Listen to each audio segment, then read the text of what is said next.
Assalamualaikum warahmatullahi wabarakatuh. Perkenalkan, nama saya Indi Ariwibowo. Saya mahasiswa program studi S1 Manajemen dari Fakultas Ekonomi Universitas Tidar. Di sini perkenankan saya untuk menyampaikan review saya terhadap artikel yang berjudul How Does Organizational Commitment Relate to Job Performance?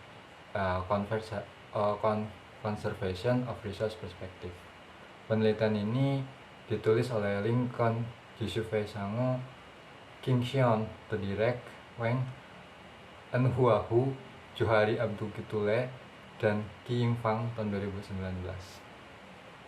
Latar belakang dari penelitian ini adalah konsep komitmen organisasi yang telah menarik penelitian ekstensif, misalnya dari Meyer, Becker, dan Vandenberg tahun 2004, Meyer, Stanley, Versovic, dan Topolinski tahun 2002.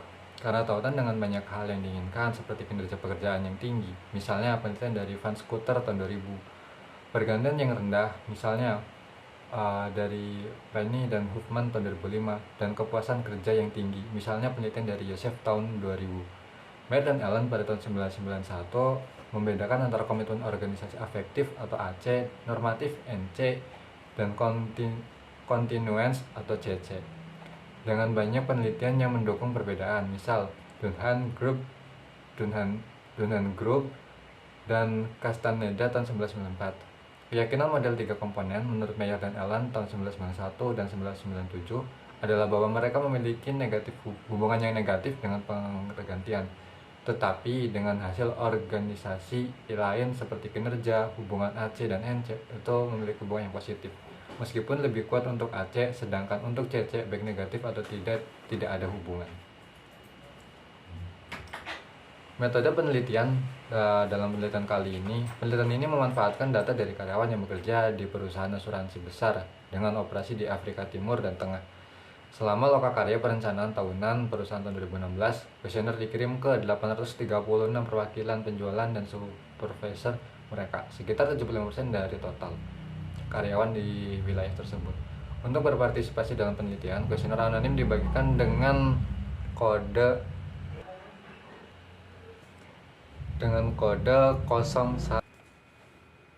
Selanjutnya, kuesioner anonim dibagikan dengan kode 0100, 0200 hingga 3900 untuk supervisor, dan dengan kode 0101, 0201 hingga 3901 untuk bawahannya.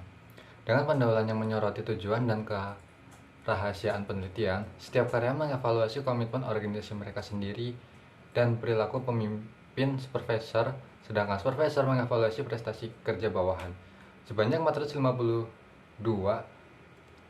diadakan kuesioner diterima, menghasilkan tingkat respon 54,1. Kemudian 49 tanggapan adalah dihilangkan karena respon supervisor bawahan yang cocok tidak mungkin mengakibatkan 403. Tingkat respon sebesar 48,2%. Menyelesaikan respon atasan dan bawahan. Sampel akhir ini terdiri dari 50,9% perempuan, 71,7 berusia 30 tahun ke bawah, 13,6 di antara 31 hingga 40 tahun, dan 14,6 di atas 40 tahun. Bertahun-tahun mengenai masa jabatan organisasi, 55,3% telah tinggal kurang dari setahun, 20,6% memiliki 1 tetapi kurang dari 2 tahun.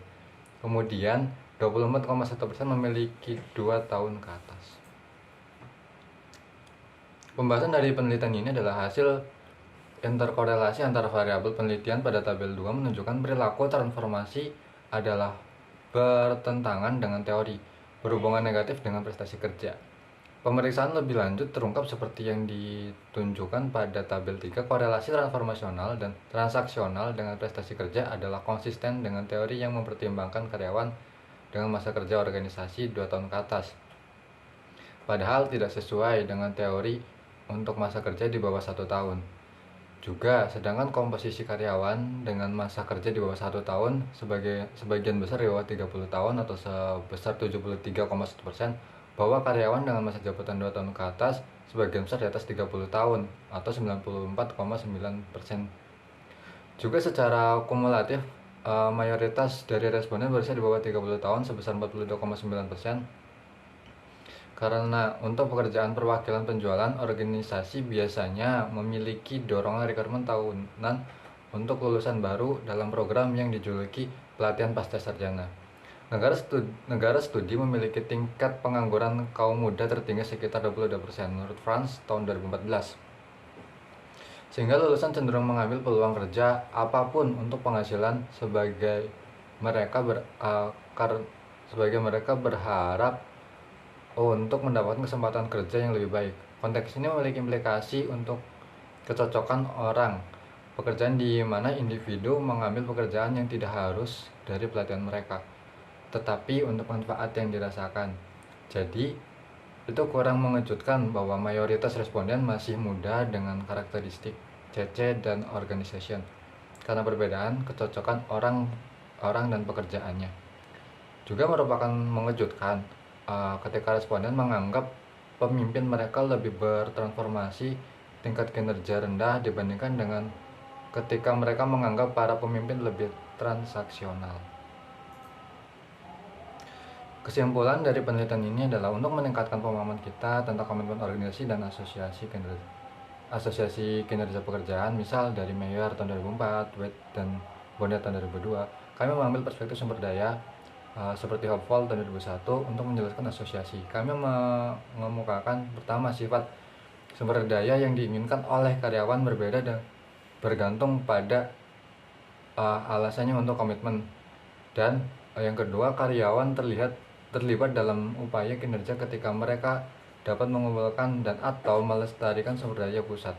Secara khusus, kami berpendapat ketika keterikatan pada organisasi dasarkan pada efektif atau normatif, maka sumber daya yang didiskusikan sebagian besar tidak berwujud, yaitu psikologis. Namun, jika ikatan secara individu dan organisasi didasarkan pada keberlanjutan, maka jenis sumber daya yang disukai terutama dari variasi nyata yaitu moneter.